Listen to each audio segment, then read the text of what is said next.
Cold beer here. Hello, everybody, and welcome to the first episode of Cold Beer Here. I am Matthew Jaware, one of the co-hosts, and I am joined by Ben Tilson. We are going to be chatting with you guys about beers, about anything else that comes up. Hopefully, we'll be having some guests coming on and doing some reviews and whatnot. So we just wanted to get this one going and say hello and talk about our journeys and uh, hopefully get you guys teed up for the next episode. What's going on, Ben? Well, I'm Ben Tilson. Most of you, if you're coming over from Twitter, probably know me as Tilly. And if you're coming, it's on the screen right there, maybe. And if you're coming from elsewhere, you can also call me Tilly. Happy to do this show. Been looking forward to it for a while. Been in the planning stage for a long time and had many things come up that prevented us from recording at least a couple weeks ago. So hopefully we can get ourselves on a good set schedule going forward and come out with some good content. And looking forward to diving deep into craft beer, one of the things I love the most. Yeah, man. I've got some friends, of course, in the industry that are doing podcasts. There's a bunch of different beer podcasts. I've been kind of thinking the same thing too, trying to find ways to highlight certain things, especially here in the state of Florida, which obviously both you and I are. Nice that we're in a little bit different markets because got different breweries that we can showcase in our home markets and yeah, hopefully bring something interesting to Florida beer podcasting. Yep. And obviously we each have different stuff available, and Gainesville is not quite on the same level as the Tampa area quite yet, per capita breweries, but we got some good ones around here. So I'm looking forward to sharing some of that with those that haven't had Gainesville beer before, and looking forward to it. Yeah, obviously, I'm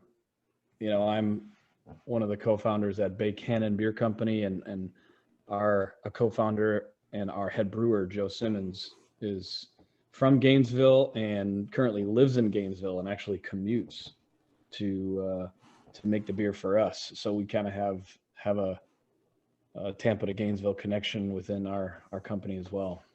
Cool, Tell us, cool. hey Ben, let me know a little bit about your background in beer, how you kind of found your way into enjoying craft beer, and what brought you here. Well, like many, when I first came up in drinking beer, I'm almost 39 years old. There wasn't a lot of options. The most you got for craft beer when you went out when I was 21 was, macro beers that sounded craft. So I really never really got into anything beyond just base level, Natural Light, Busch Light, Bud Light. And I was in the Army for 7 years. And my journey to craft beer, ironically, came about because of liquor. I drank a lot of liquor in the Army, and we would do Irish car bombs a lot. And I was like, well, I've never actually had Guinness by itself, so let me try that out. And while it's not what you look at and say that's a craft beer, I started drinking a lot of Guinness. And then, just going to the store and looking at Guinness and liquor stores and start to see other things around. And you're like, well, let me go ahead and give that a try. So from there, it just kind of blossomed into this love of craft beer. And I mostly drank stouts at the beginning, coming from the Guinness. Obviously, that would be a good reason why I stuck with stouts.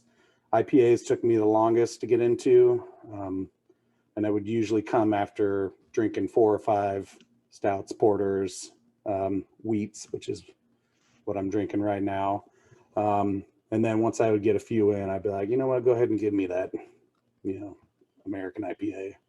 And then so slowly my taste buds got used to it. So now I drink a little bit of everything. I'm always willing to try any sort of beer at least once. There's a brewery out in Texas that we have a friend send us beers from called Martin House Brewing. And they make a pickle beer, a pickle sour, and I love pickles and I love that beer. So there's a lot of strange things out there, and you can get into pretty much whatever you want, any flavor profile you're looking for. So I always tell people, They tell me they don't like beer, XYZ reasons, and I always say, you don't like beer yet.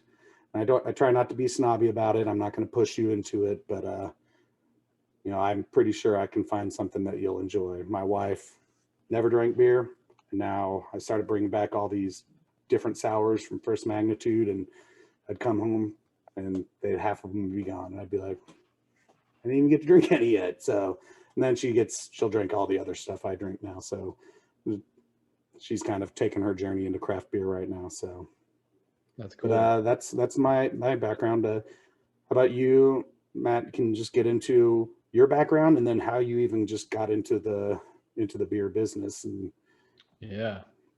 Well, really my journey into craft beer also coincides with my journey into the business, but actually very similar to you.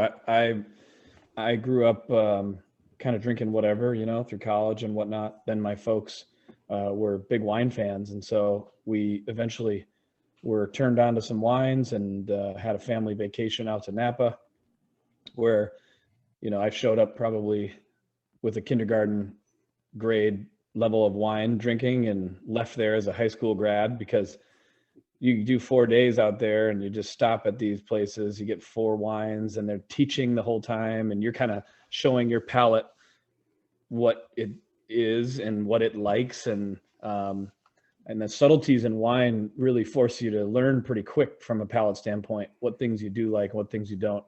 So I was drinking wine and sort of moved into whiskeys and bourbons and tequilas. Trip to Mexico, loved drinking tequila and finding good tequila, because just like college, you know what Jose Cuervo is, and you know what Patron is, and those are terrible. They're good for cocktails, but not for drinking. And there's delicious straight. Yeah, and that's what I like to do. I've found that drinking neat is preferable. Obviously, it's more for taste and experience. Of course, you do end up with a little bit of a buzz and drunk, but that's not like going and having Long Island's at the bar in college. Almost like a side effect. When I'm drinking bourbon or whiskey or whatever, I'm drinking it neat, and yeah, you may go a little bit overboard, but when you're drinking good liquor or good beer, I'm not just slamming them down, Right. Yeah. You take your time. I obviously, from a wine standpoint, it's a lot about pairing. And so you learn how the alcohol and the food will integrate and interact, and depending on the food and the styles that you're eating and the styles that you're drinking, how they work together or maybe butt heads. And at the end of the day, I always say, hey, drink what you like and eat what you like. But there are times where if you're going to have a nice shrimp scampi, you're not going to want a cab with it, because it's just going to they'll beat each other up. And so and I'm in my professional life, I was doing a lot of different jobs. I did sales. I graduated my master's in sports management. So I coached and thought I was going to get into something on the franchise side or in a athletic department, and ended up just kind of like everybody needs to get a job at some point. I was just like, I need a job, and found something in consumer electronics that was sales and marketing oriented, and enjoyed that, and just kind of bounced around until I got just sort of weaseled out of an opportunity to potentially buy a print studio and marketing company. And I just told my wife, I was newly married, and I just said, you know what, I'm not going to go back to work until it's something that I want to do. Yeah, really. It's just, I knew that I love sports and my background in athletics, but that's a rough world to get into, and it's you can. I got $65,000 in debt and a master's in sports management. You're going to get a job for $30,000 with a bunch of kids just looking to hustle if you want to sell tickets or whatever. So I found that it was a really difficult place to do something that I really enjoyed about with sports. Ironically, you and I are talking here. I had a million friends tell me I should go on the radio and just talk sports, you know, and it was like, that was just not something, podcasts weren't really a thing, and, you know, it just wasn't an option. And obviously enjoyed drinking, and had, as I got older, started to enjoy drinking more socially versus just like getting drunk with my friends. And I had a buddy that opened a brewery in Minneapolis, and I had been there a couple times and had a meeting with one of the partners about a job at Target, and we talked about the brewery. And they had, I think they weren't, I don't know if they were a year old even, and they had just bought additional tanks because they couldn't keep up. And I had noticed it and said, man, you guys buying new stuff? It seems to be going really well. And he's like, yeah, it's crazy. We're hiring a driver for delivery, and we're hiring a salesperson. He's like, I never thought I would get to this. And I kind of in the back of my head thought to myself, what does the salesperson do? So I called my friend Audit, who's a partner and CFO at Bay Canyon. And I said, you guys are hiring a salesperson? I said, what does that person do? And he said that you drive around to bars and restaurants and sell beer. And I was like, I could do that. And he said, he's like, you don't know anything about beer. I said, I'll learn about beer. I know how to sell. And he understood that I did. And it was very natural, I think, because I had already enjoyed drinking. I just hadn't kind of stepped into all the different crazy craft beers. It was very easy to do, and I enjoyed the learning. And I would tell you, probably a month or 2 months in, I really loved it. I loved the consistency of new things, just to try new beers, talking to people about beers, and in a really non-pressure sales oriented. I mean, yeah, you want to sell everything you got, but we're just talking about beer. And, you know, you got 15 or 20 or 30 taps. If you like this one, put it on. If not, you know, whatever. It was a really easy. And breweries have, you know, sometimes dozens of beers, different ones. And so if your crowd doesn't generally tap kegs out that are certain styles, then you just buy the other styles. It's a very wide and diverse market. It was the first time, I think, for me, that the light went on, you know, professionally, where I was like, God, I really like this. I could do this all the time. No one was overseeing me. No one was nitpicking what I was doing. If I didn't produce, I got asked why, you know, that kind of thing. But, you know, we increased sales there over the first year by about 35%. Things started to go well, but I knew as the highest paid employee at this company, and not making very much money, that it was probably going to have a short life if I didn't try to do something my own, or if I was just going to be happy where I was. And that's not who I am. So I knew that I needed to figure something out myself. I knew that we would end up back in Florida when we had a little one. My folks are here. My wife's folks are here. You know, our whole family and her family are Florida State alum. And it's just like, we knew we were coming back, but we had to have a reason to come back, because my wife's job, she's in production and marketing, and in Minneapolis. She was in New York, Chicago, Minneapolis. These are incredible advertising and marketing towns. And in Florida, not so much, unless you go to Miami. And we knew we weren't going to Miami. So we sort of hatched our plan, and you know, ended up in Tampa.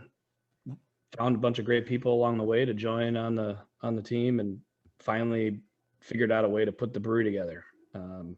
Obviously, it's a whole nother story and episode probably for what happened after we opened the brewery, but hopefully we'll have more than just one episode, so we can it can be an evolving story and learn a little bit more about it as it goes along. But yeah, COVID has been an incredible shifter for a lot of people and what they're doing. So yeah. But yeah, I'm drinking today. I'm drinking one of our beers, actually. This is a hazy IPA called Curtain Up. It's a national collaboration beer.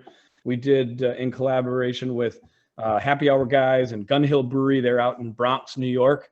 And this is to help raise funds for the arts and live entertainment. You know, that of all the industries, you know, hospitality crushed, but the live entertainment component, theaters, music, really bad. Comedy, man. Broadway brings in $14.7 billion a year to New York, and it was closed, period. for a year. So it's a real destruction that's happened to those guys. Joe, our head brewer, co-founder, is a published musician. He toured Europe. He plays a guitar in bands now. He's a huge supporter of the arts, and so we felt that it fit for us to go ahead and jump on board with that collaboration, and got a few beers in the fridge. What are you drinking? Oh, nice. Well, I started off before we even started recording. I started off with Funky Buddha Floridian. And as we go through, you'll all realize that we're trying to keep things a little bit Florida near the start. But if you ever want us to try something that at least we have some distribution of, feel free to let us know on social media or in the comments under the video on YouTube, wherever you need to. And just let us know if you want us to try anything, and we'll try to track it down. Gainesville actually has pretty good distribution, so we can usually get some things that may or may not make it to other markets in Florida and outside of the really big ones. And right now I'm drinking Swamphead Wild Night. For the longest time, this was my tailgate beer to start. I would go to Swamphead, I would fill a gallon-sized growler, I would shove that in the cooler, and I would have, you know, the Miller Lite and everything in there with it. And then when I start first 4 or 5 beers, I would always drink craft. And then once my taste buds are shot, that's when I move to cheap stuff. Easy to do. Yeah, that's our head brewer Joe. We'll make sure that he gets on the show too. He cut his teeth after Siebel International School at Swamphead. He was there for about 5 years. Ended up being the lead / head brewer for about 4, and that was his initial stomping grounds as they moved from the little shop to the big shop. I have fond memories of the little shop, but obviously at some point you have to expand, you have to grow beyond the little kind of strip garage thing. But it was a fun little spot, but now they've torn it all down and they're building new stuff there. So it's the right move for them. I'm excited for the next shows. We get, like, you guys have Gainesville Beer Society. There are a couple really cool people that help run that. I know them, and make sure that we get those guys on and talk.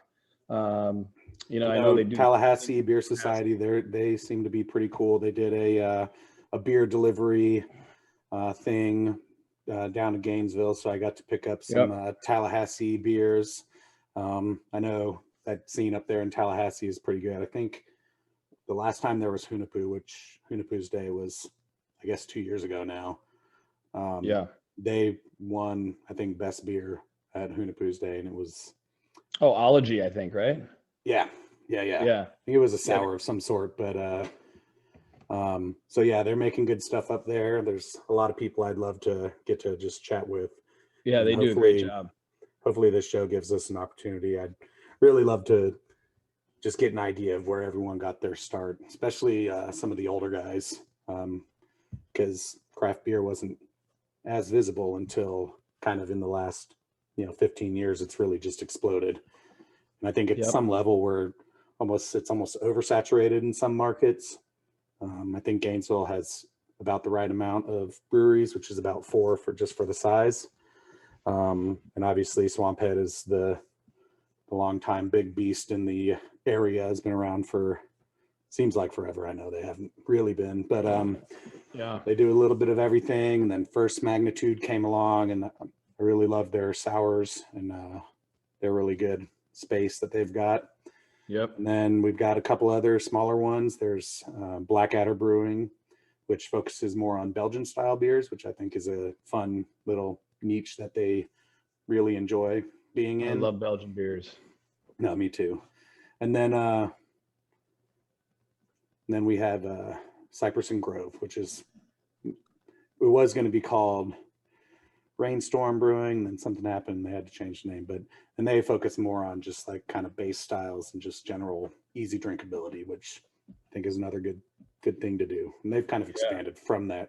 But so yeah, we've got a kind of that's all of them. So clearly we're not on Tampa's scale quite yet, but no, but there's a nice little tree from Gainesville too. I mean, Joe's here, obviously.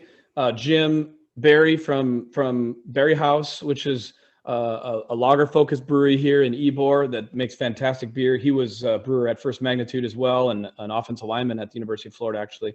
Then was a lawyer and hated that and opened his own brewery. He's got a great family history in brewing. And then Wooden Robot, actually, Joe, he's good friends with Joe, the owner up there and brewer. He came from Swamphead too. Nice. He was there when Joe started and took It's off. kind of like a coaching tree, you know. Yeah, People exactly. get their starts at various big breweries, and then you see them start to kind of just trickle out to some new startup breweries and get to see what they're able to do with in that. Tampa. I mean, I don't want to. I didn't mean to leave them off. I know Big Storm also has. They opened up a location up here.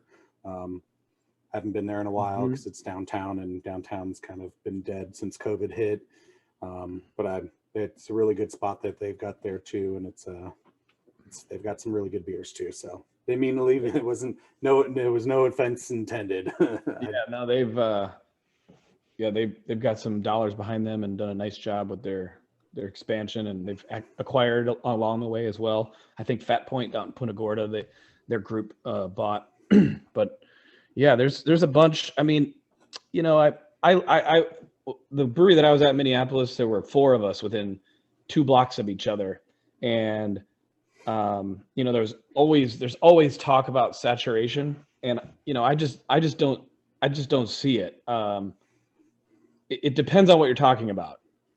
Obviously, fighting for space on tap lines and shelves at stores is a different program, because you're not just fighting those around you, you're fighting big guys from everywhere.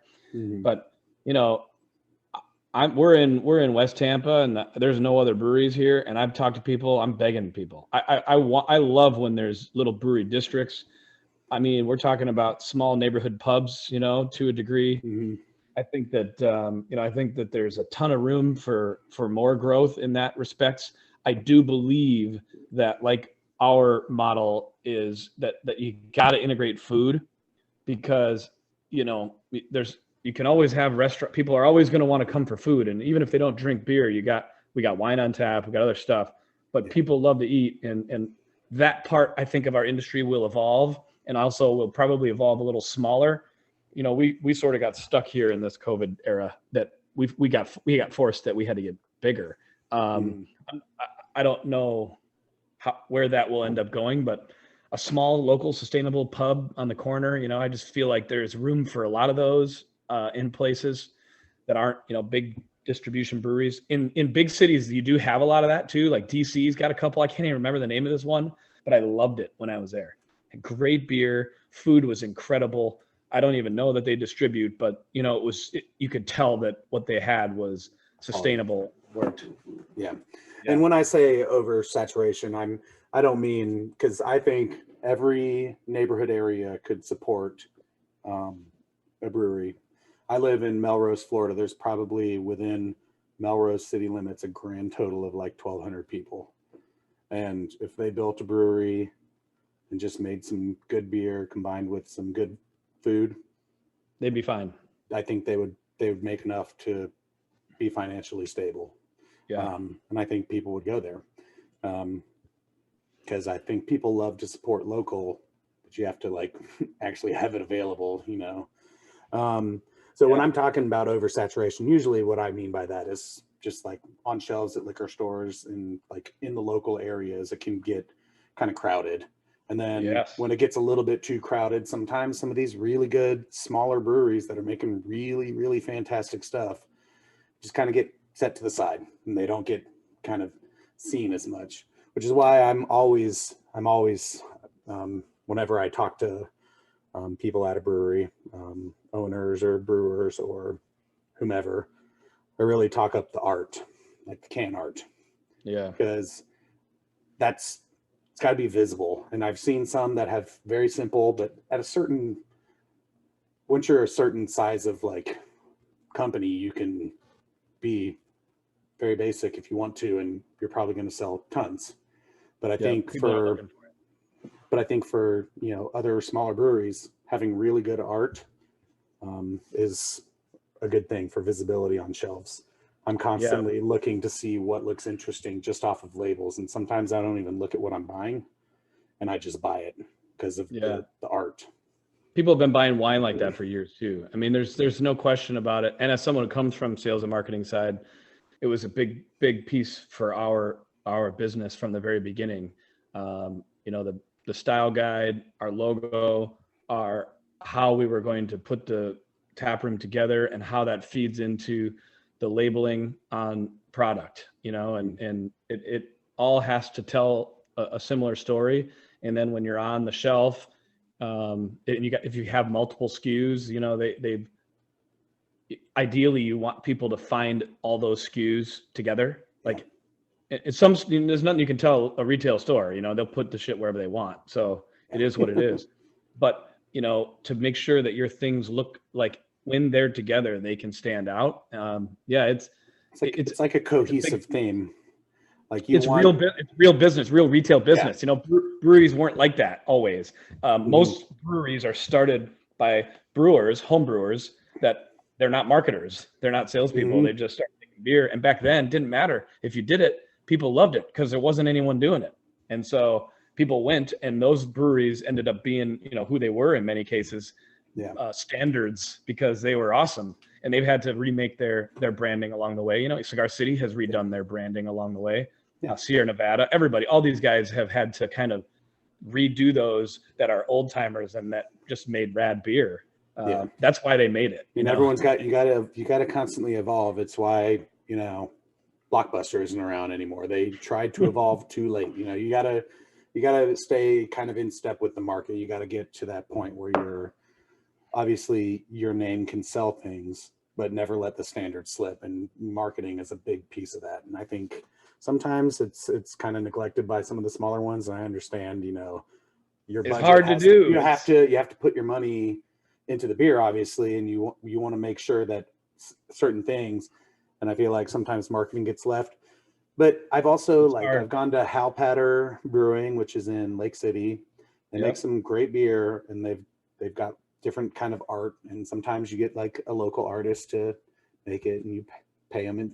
And marketing, it comes into effect in many different small ways that I think. I think now breweries know if you're starting a brewery now, breweries know they have to be able to do that well. And you know, you're seeing some that are doing it well. I would give us a B-, and that's just because of resources. I think from the art standpoint and from the look and feel, we've done a great job, but you got it. I mean, it's hard. You have to spend money to be able to do these things. And we've recently just started to spend a little more on this and that, but it's hard to do that right. But if you're going to be a real business and you're going to stand out on shelves, it's something that, it's one of those things you got to do at some point. And hopefully this, and I don't expect this to be turn into something that we're going to make millions of dollars off of. That would be nice if you guys want to support us like that. But hopefully we can along the way, you know, bring in some of these people from some of these smaller breweries and really just kind of talk to them and let the audience know about them, and let them discover the stuff near them. And of course, if you have anyone near you and you want to get us in touch with them and give them a slightly broader audience, at least, you know, whoever listens to this is going to be not all in one small area. Hit us up and let us know. We'll try to speak with them too. Yeah, and selfishly, I look forward to that as well. As a business owner in this industry, I've just been in my rabbit hole for a long time. You know, just trying to make it go. And so what that has done, unfortunately, is it hasn't allowed for me to have a lot of conversations with people in our industry. There's been, you know, obviously there's some events and festivals in here and there that we do, but sometimes even at those, I'm stuck pouring because, you know, the door's open and people are going crazy and you got to pour beer. So I don't get to talk and ask people about their stories. So I'm looking forward to that here, and hopefully shedding some light on our plights and the plights of those here in Florida and small industry, and what different legalities are evolving and make it difficult for businesses and at the federal and state level, and just different things that maybe aren't addressed a whole lot publicly. And these are important because anybody listening to the show can write their congressperson or senator, and can certainly help their local breweries with a little bit better footing on the ground. Yeah, and the big guys, they have basically infinite amount of money to lobby state governments, federal government, to keep things however is going to be the most beneficial to them. And the little guys, they have you. So Yeah. when we're talking about it, it's not just all complaints. It's just make everything an even playing field. If That's I always basically say this to people, if somebody wrote their PhD dissertation on alcohol laws in the country, it would be long and arduous, but it would be one of the most interesting reads that you could have, because it's so crazy how humans have figured out how to get over on each other, generally speaking. But in alcohol, it's the differences from state to state, county to county even, are really nuts. And it's always because of somebody rich trying to stop somebody that's less rich from getting to their level.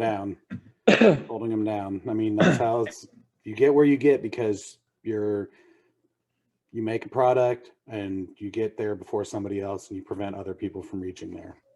Yeah. Not always, but almost always. I'll just say that. Yeah. Try not to complain too much, but I agree. There'll be a bunch of and sometimes it's just almost, at this point, it's almost humorous. It was 4 years ago or 5 years ago that Florida, you couldn't get a 64-ounce growler filled, which by the time they made that law, real law, it was almost obsolete, because people were buying crowlers by then. Yeah. And 64 ounces of beer is a ton of beer. Most of that gets wasted unless you're going to a party. And on the flip side, in Minnesota, for example, up until about 4 or 5 years ago, you couldn't buy liquor at a liquor store on Sunday at all. And the bars and restaurants were lobbying hard to not let that change, because they're getting all the business. And it's just like, I can't go to the liquor store to buy anything on Sunday. So weird. And that stuff's just all over the country. There's there's still dry county. Gainesville is a fairly open area where they're usually willing to make some changes more quickly than some other areas in Florida. I remember when I still couldn't go to the liquor store. Now I live in Melrose, and I can go to the gas station at 3-4 o'clock in the morning, and I can buy alcohol 24/7, whatever they've got. And the liquor college towns tend to be a little more liberal, in terms of changing these laws, just because you have a ton of thinkers and a ton of different people, and like you're just like, wait, vote in those elections, so it reflects them. But so I definitely remember, and hopefully we can get into along the way as we record more episodes, laws, and not too in depth. We don't want to bore people, but just any new changes. Hopefully we can get into some new breweries that are popping up, some old breweries, some breweries that we've never heard of, because the first thing I do when I go to a new area is I go breweries near whatever city I'm going to. Exactly. And so that's, beer tours, and I'm big on that. So whenever I go somewhere, I'm trying to try something new. So we'd love to hear from y'all about anything new that is happening in your area. We'd like to update you on any kind of regulatory changes or any things going on in the beer industry, good or bad, mergers, your favorites, expansions, whatever the case may be. Underdogs, who's out there that's doing a good job, that isn't getting a lot of love, just because they're small and unheard of. Those kinds of things, I think, are here as we are in the midst of March Madness. Love an underdog, definitely. Yeah. And that brings me to another thing we're going to try to touch on. This isn't a current events show, but we will touch on some current events, whether it's sports or anything interesting that's just happening in the news or anything weird. We do live in Florida, so home of Florida Man. So if you see any good Florida Man stories pop up, feel free to let us know, and we'll discuss a Florida Man segment. This is good. This is good stuff, Ben. Absolutely. Most Florida Man stories involve, either some hardcore drugs or some alcohol. So You know, it kind of fits in, like the alcohol kind of fits in the theme of the show. Yeah. The thing is, I'm from Minnesota. I've lived in Chicago and visited the outskirts of the Chicago area. I don't care where you are. Everybody's got their Florida man stories. I grew up right next to Western Wisconsin, the most redneck place maybe in the country. And trust me, there were some wild stories from the hills of the Mississippi River Valley that everybody knows these stories too. So the Florida man just did the best job marketing for sure. Yeah, and if any of you are from out of state and you have a honorary Florida man story for us, feel free to pass it along.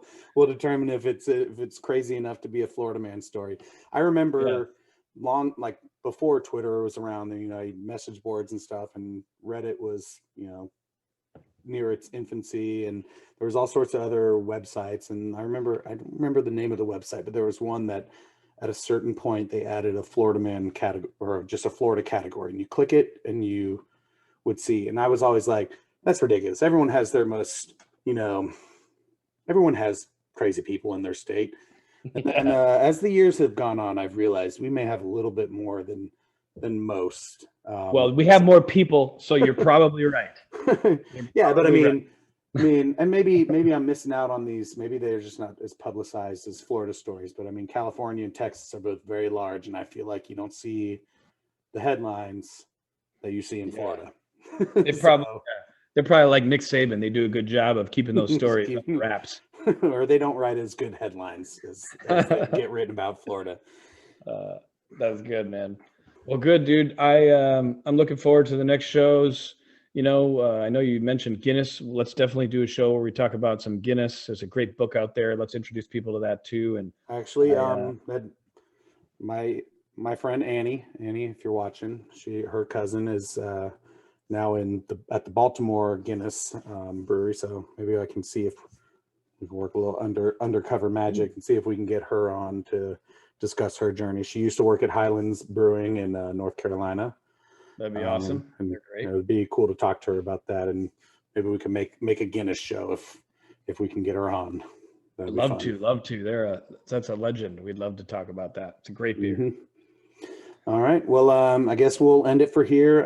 Hopefully going forward, we can get some good beer tasting going on once we can kind of coordinate our some beers that we get in both areas, or go pick up and swap from area to area. Get some suggestions, get some shipments. We'll do some ratings. Absolutely, I'm down. And then we can talk about everything that goes into rating of a beer, which is a whole nother ball game. Yep. So we're gonna close it out here and have a wonderful day. Drink a cold beer. I'm almost done with my second one. I'm gone. Cheers, guys. Have a good one. Cheers.